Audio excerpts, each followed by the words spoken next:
Ned Nwoko ene Regina Daniels na sade ntokwa abomu a nyame nko anka ye ntia semba pa mesese ba America kra me ma full story ni nyina ne se wo 2019 ena beto social media se Nigerian actress a friend Regina Daniels oba be ware na yeti asem no na anokwasem se na kakra isanse abofra no na afen wadi be 19 years na wo se da nyi bi asa manfo se odo de se bedura bi a na mfa ho any age na hwan na Regina Daniels be ware no na manfo adwen se Somandina Adima na sa Somandina yi no one Regina Daniels na sha ase se omuyi sini wo monkwara bremu entire manfo nyina nim se ene be ye Adina sanse one Regina Daniels de odo ana yonkofa wo montem no o be ware sa na ntisa yenkoti a omse papa no na omse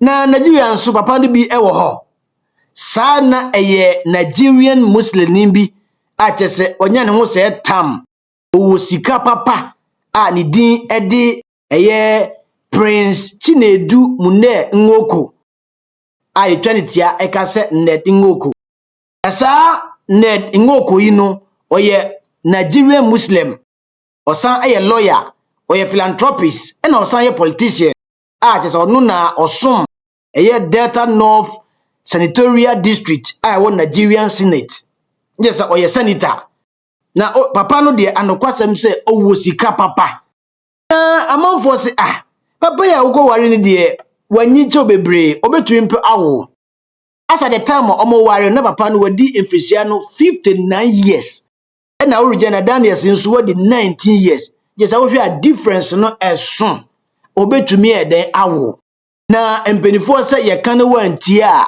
dabi na obehunu se wo we besin die ene de wo ye free na wo se wonnim na akowi mako a wo hwenim beso nsuo wa se ye tie mu ye a nje se aware a Regina Daniels kono onu ankasa ni papa aware ne se onti ase papa ne se onfa ne ba emase bi obi a one ne ye pe obetumi awo ne ba no aware abusuafo no nso eso omonti ase na ohwe ne din ya se ne maame na ohye aware na ase se woni mama ne sika se wahuma bia se wonya ba bia ho ye de sika wo fie papa no ewu sika se tam papa yimpo no yese wawo papa yimpo no yese waware ema be miensa na wo Regina Daniels ye wo ka ho akoye 9 anokwasem se na aware a wo ko na o papa na obusuafo so omonti ase no na esenka ababawa no otwe ne ho firi ho na ema ni sika isanso Regina ye uya ketu akora 19 old years there jese uya kwara na udi sikachi ede uti akwose ba bia yemfa yeti enkohye aware a wo ko no wapa ase wonti ase obusuafo nso omonti ase omo de omo nka ho na ohese na ne maame no edi asa ewo ayefo na se a na bibia na atinye bia anim se maame no ono a na apia ne banati aye no yodo ko na sika ofie ko na kopi bera na yeni enna odi Regina Daniels eti akose ohaw eni amanie mu na enne obeti a Ned Nwoko se me de enyamia na oba na nsubanye Regina Daniels susu se me obefia mu asomdue mu na nso me komikunu fia na ejedem wedie eyasensebe na ayafutuo ma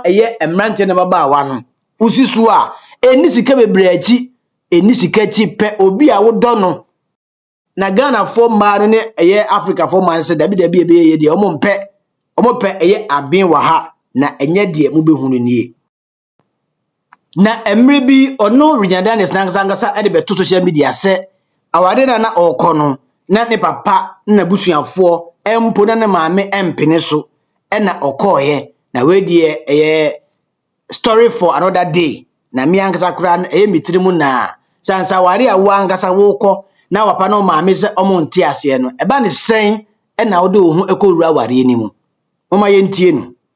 So when people just think I didn't have a choice, I'm like, what? Or when they even think mommy forced me, not knowing that mommy was against the marriage. My full family said, no, mama,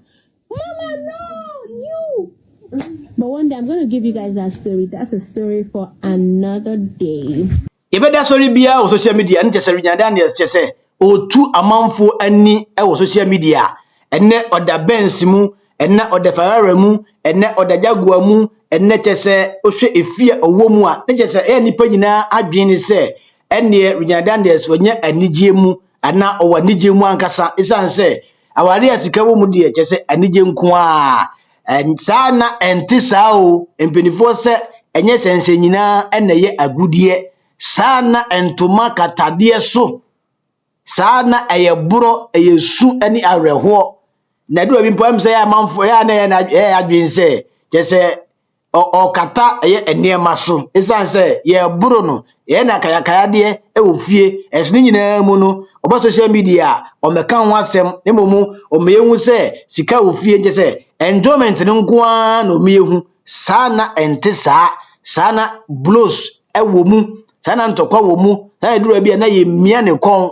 dura bia je se adade aye life and death asem esni nyina mu na oba wa yi social media o meka ho asem o meye hu je se sika no a ewo fie no ne cars ahodo ene airplanes mu ne je se luxury life no nko a ade bia ye hu social media enso sana ente sa na we die eya sense be Arewu sem ne se do bi kura na kamia ese or glorify domestic violence.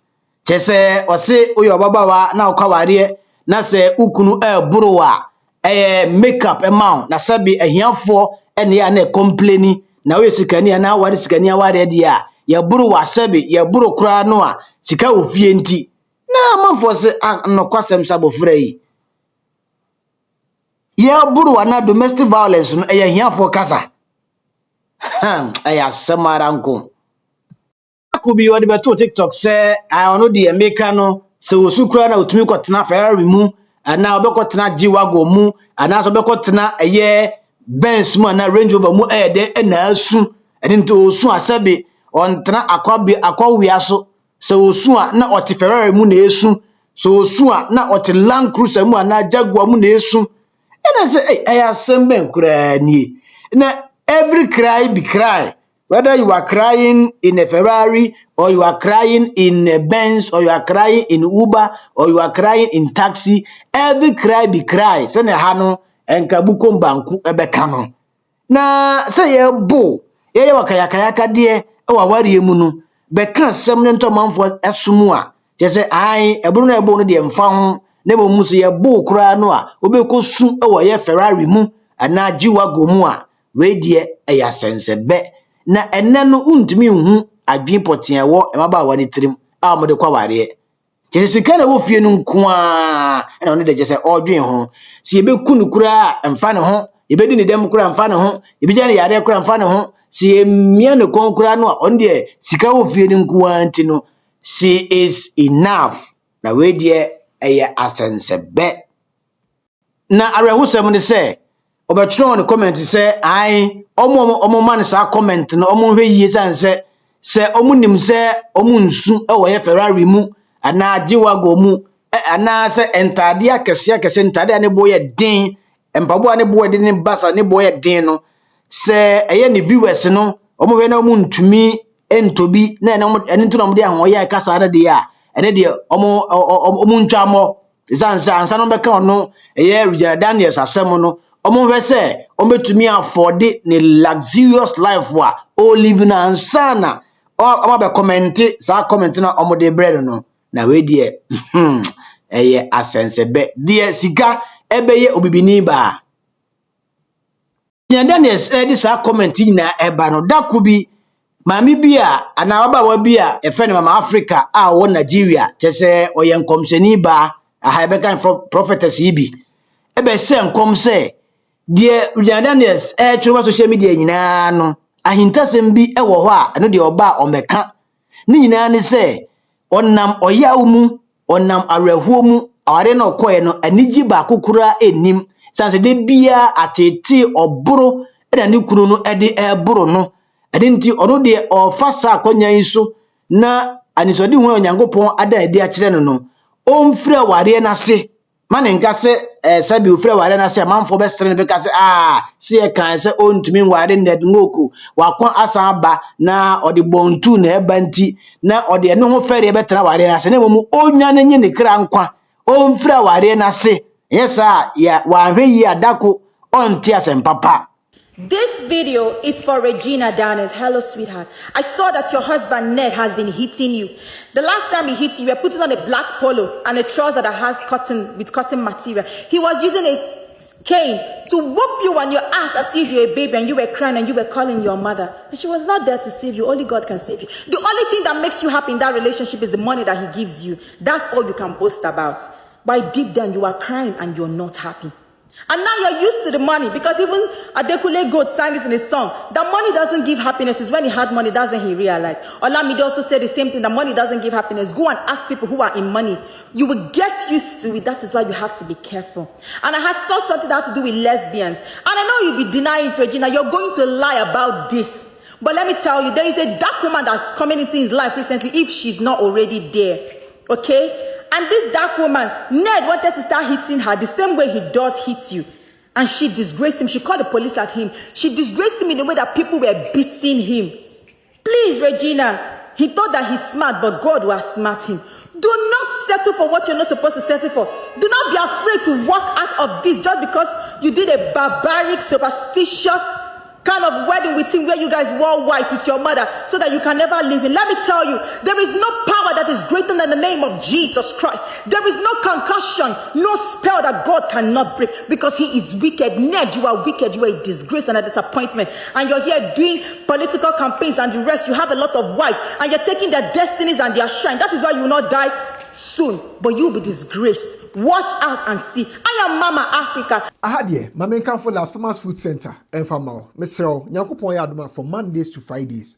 Las Palmas for our food van. The some food van no is the Lands Commission area honomo. Bomodi ya so be pinchen Las Palmas for food van no. What is it? Twitchy food van no. Na order of favorite meal from Las Palmas. Eduane a ope bia no. Omo food centers no so. Ewa Accra eni Kumasi. Am I ready? Some best serve. For numbers that's kini so no. Na free.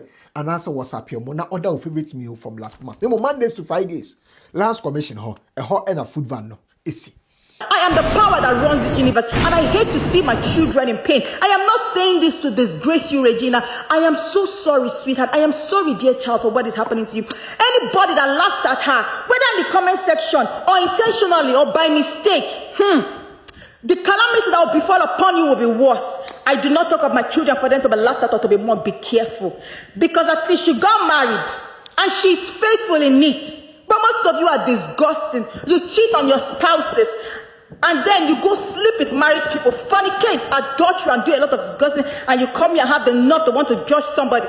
Do not let me get it, because I will see. There is nothing that is hidden from me. I see a lot, but I do not say everything. Be careful. I do not judge anybody. You are not better, neither is anyone better than you. Now listen to me, sweetheart. Do not be afraid to walk out of this diabolic thing that you did. Call on God and he will save you. I am there to save you. Jesus Christ is there. At the mention of the name Jesus Christ, every knee will bow and confess that Jesus Christ is the Lord. God is the creator of everything. Do not be afraid. Walk out even if you have 2 children. God will be with you. And go and get something that is better, because the person for you is waiting for you outside there. Do not listen to your mother or to your friend or to anybody when you want to get married, because they will not be there with you to face the consequences of the marriage. Only you will face it. Follow your heart. Before you get married, even if you love somebody, pray about it. Take a week, take 2 weeks, take a month. God will answer you. He will answer you in your vision or in one way or the other, especially in your dreams. That is how you will know. If he does not show you that person, wait, something good is coming. Love is beautiful. God is love, and family is good. But do not settle for what you are not supposed to settle for. Are you listening to me? I am the power that runs this universe. Please be careful. And I know you would deny this, Regina Danes. You denied it. But I'm seeing the press. They will gather and they will ask, because there's a video that's going to be leaked of the wicked thing that he's doing to you. Watch out and see. Ned, you were disgraced. Regina, do not be afraid to walk out and go and find what is for you. God, and I am praying for you. And even the times you were sick, I saw it before you started to post it. Please, go and be with something that you love. May the peace of the Lord be with you all in the name of Jesus. Prophetess Mama Africa abeshe nkom na chi no just America cra atino any who said that call Rian Daniels post to say husband cra be useless just okunu kra na be ma kra fa so bia eni so be ko ware no Husband is useless. A man must die. ohwe ni kuna ni mu na fe na me se wada sori a o wakwadwo nso na Rian Daniels edi na atwa eye video ese what they say husband is useless na man for kasi ana de prophetess be kan ye no em se no kwari bi wo mu san se oba de ukwa ware na dije wo mu a o meye video say husband is useless ana husband am fa so bia ni so em se bibi cause na baba wa no ombe so be kan na empenifo se me kan wode beba na Rian Daniels be yes short video no achi no na manfo nso ebe enkanta ne se enunti na ye keka se ana prophet se ka se ye bu ana be bu no sani ma we ya na oya oba be bu awari ase ukuna ada sori afi na okodwo nso wo de camera sidi so ese husband kura vaso bia de eni so sani ma we na oya wa be ya oba be bu awari ase kwa na eno na osade eye enkanta video by so agro keke na we de odi. Guys, how about now? I miss if I don't even know why I'm enjoying reading comments. Why you guys attacking me like this? Walai, this video, if it's not me, people should talk true. It's normal. And me, you guys are now making me explain myself because when I talk, won't come begin enter my husband small. How about now? Is that soundtrack? Is that soundtrack? But I just won't do my Mama G sound. All of you take Waka. Shebi other people did with this soundtrack. Oh yeah, why is my own different? You should not allow my husband to get, See, if he attack me, I put it back on you people. What's happen? The video safe.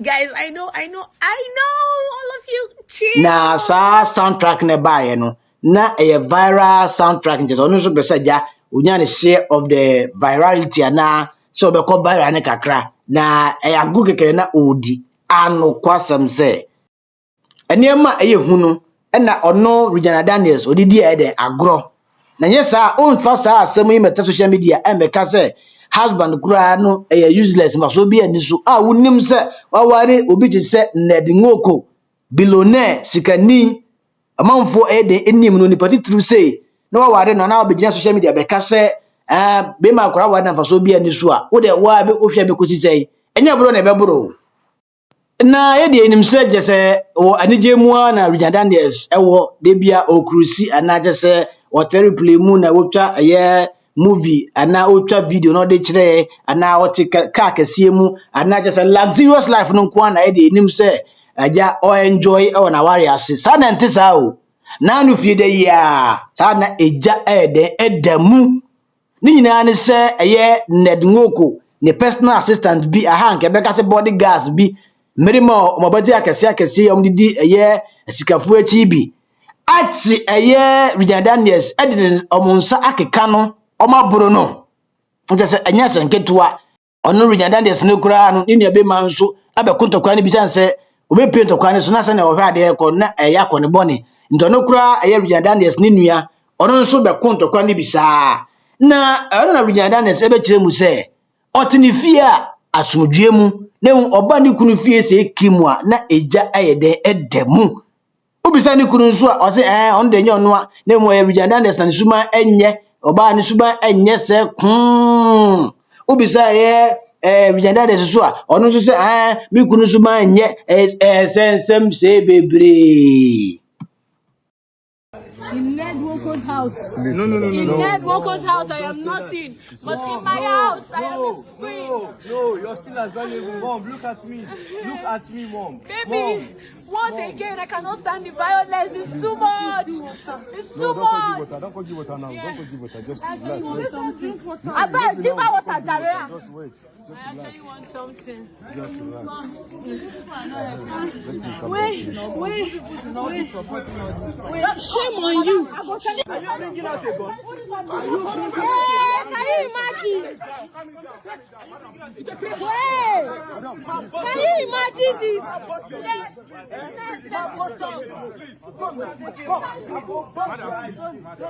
Madam, we are begging you, please. Please,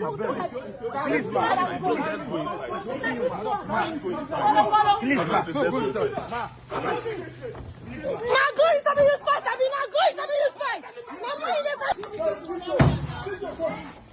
Enti ntokona chini na yehu se eye Somandina Adina ye abranti adamanfo susu se eye Bridjandandes ne boyfriend dada ona de sase e movie mu no abetu no ade eye laughing emoji bi eden abetu social media na I don't know Bridjandandes nua be mahu ye no so anokwasem se ono de emre bi obehu se obi ene ne nua ba eye Bridjandandes ham no obekokun ama ne nua ba no empo se nye ono Bridjandandes no nko a emo oba bi obehu se ono samene se obi ene sa oba na ham no ono nso be de obekokun tokwa ni bi ama sa ba no isa so no de ochikura ne se be ma etiti oba nti eye Sami eye Bridjandandes nua be ma enso de sa eye encounter post nso de ebae na wosa ndokoya chi no na Ned Nwoko nso abetro social media echechere musa ne asem no etie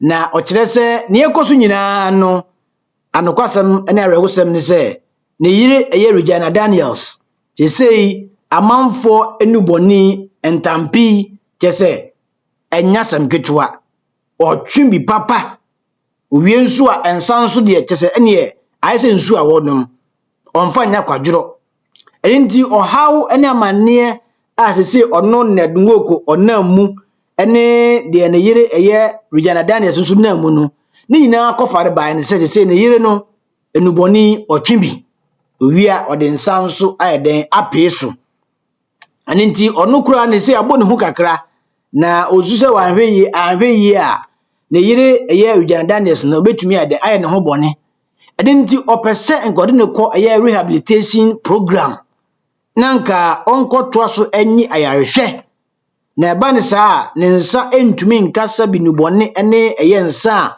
onomu akofa sa ohawe aba no na ana obisa eye ewiase nyina se mode dabe na mote se ono Ned Nwoko ono ne yire nkaye miensa a omo dada nsa na ono Regina Daniels beka ho dabe na mate se oni sa oba ne bibu enya katakasa ana empuntokwada ohawo na munyina na nsan ni ntokwa ekoso ewo eye oni Regina ntam nyina no every Regina nyina ne sesebe na adwimu na ofan aba fefefe wasisu no tese entampi ene ensanom ena chese odi asina ni so no nom ne sa no a na okọ high nti se ohun de wo ye kura na wa kasahwe wo se America kra ni nti se ensamfune nsemmoni a Bridjandandes edi oni fie ho no nya senketwa ene chese cars kura no a ofa eye ebu a no de ebo mu se ganyan Ferrari a amu se ogina ho etwa eye pictures ni video yi ena ase no yo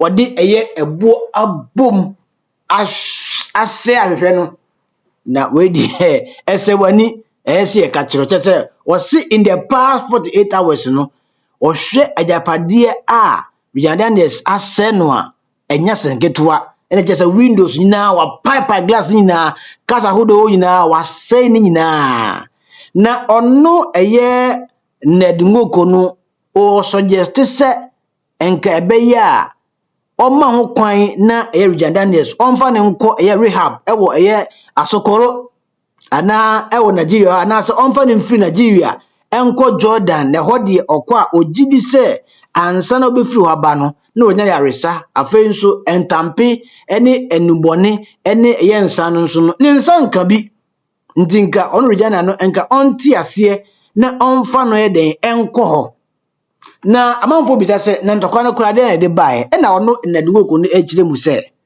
edi ntokwa ni na bae ne se Bridjandandes no ne baba ako ayeden enti apo na onfa ne nko ayaresa bia osi twan onfa ne nko enti ono Ned Nwoko yi no chese nurse kura na ohwe eye abofra yi no oni Regina ntokwa se de bia ntokwa ento no ankasa na befa eye ne ba ayefra ni moon eko eye ayaresabia na enu ati no na saa eye ntokwa yi a muhu se de social media yi no aba nye se ono ansa kra na Ngoko no na oni ho na Richard Daniels ene eye ne personal assistant na ne macho men yi ene ntokwa de agyinam aje se enya senketwa ama eye ono ankasa ne nua be ma nso abegye ntokwa ne bi eden akon na ose oba boni ba ku bi e wa se huriye ana obaifo ba bi ehye de ekoso nyina achi na ose ye friend eye an na we de eya sensebe aware mu nsem se bebre internet benifo se o kwa ware a eye bisa yese de manfo bisa ne se aware no ho ananu no ho ned Ngoko na anu no ho ana se Richard Daniels esansa wo hwese se ajapade a Richard Daniels ake di kunu eche se okosenta mpiba o sese no a enya sanketo am se de aware no eye tie free eye ned Ngoko so na mpedifo se ofa de for de ade a utua ade a ne boye den ohun aba wa fefe so no enya de fudi a o ma miensa ohun aba ketua yi a sebe oyemu ba osimesa akọware na ka ho na manfo se nyame na etua ned Ngoko ka na ọma Richard Daniels sese de ne manda ofiri mu fibie mu a ohun aba wa be 90 years a je onfa bi eden eda omu yera mo de ba ye Richard Daniels so se o ya ba wa na osusu na osusu ka ni bre na o de besi wani so a nye de obehu nie wani betene na oda amusieye na we de ya sensebe ejai de aka no ema ahwefo na tiefo mo nso sen na mo susu fa mo mfa wadwenche no ema comment section ho ko si se edi kasafoni fo bre mo no yakra mo adamase